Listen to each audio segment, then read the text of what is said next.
ఈ సత్సంగం స్థాపన చేయడం నేనే చేశాను, కానీ ఆ రోజున ఇంత ఉధృతం అవుతుందనే ఎటువంటి అభిప్రాయం నాకు లేదు.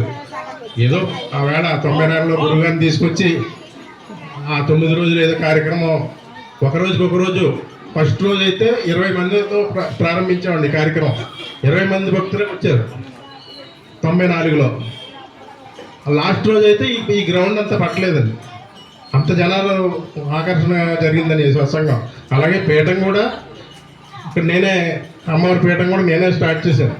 సత్సంగంతో పాటు పీఠం కూడా మళ్ళీ సంవత్సరంలో పీఠం పెట్టి, అలాగే దేవి నవరాత్రి కార్యక్రమం కూడా పెట్టి దాన్ని ముందుకు తీసుకొచ్చా. తర్వాత మన మిత్రులు దాన్ని ఇంకా విపరీతంగా జనానికి చాలా భక్తిపూర్వకంగా దీన్ని ముందుకు తీసుకొస్తూ నిజంగా వీళ్ళకి నేను చాలా రుణపడి ఉంటాను.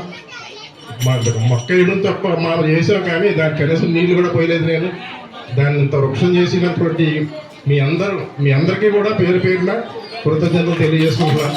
మరి 31 సంవత్సరం జరిగిందంటే చాలా చిత్రంగా ఆ భవానీ తల్లి యొక్క గొప్పతనం ఇది. ఆ వీరులమ్మ తల్లి వారి యొక్క అమ్మవార్లకి అనుగ్రహం తప్ప మన గొప్పేం కాదు. ఇది చాలా అనపర్తి వీరులమ్మ సత్సంగం అంటే ఇంకా జిల్లాలోనే నెంబర్ 1 అంత పేరు తీసుకొచ్చారు మీ అందరి కృషితోటి. జై ఓం శక్తి, జై వీరులమ్మ తల్లి. చాలా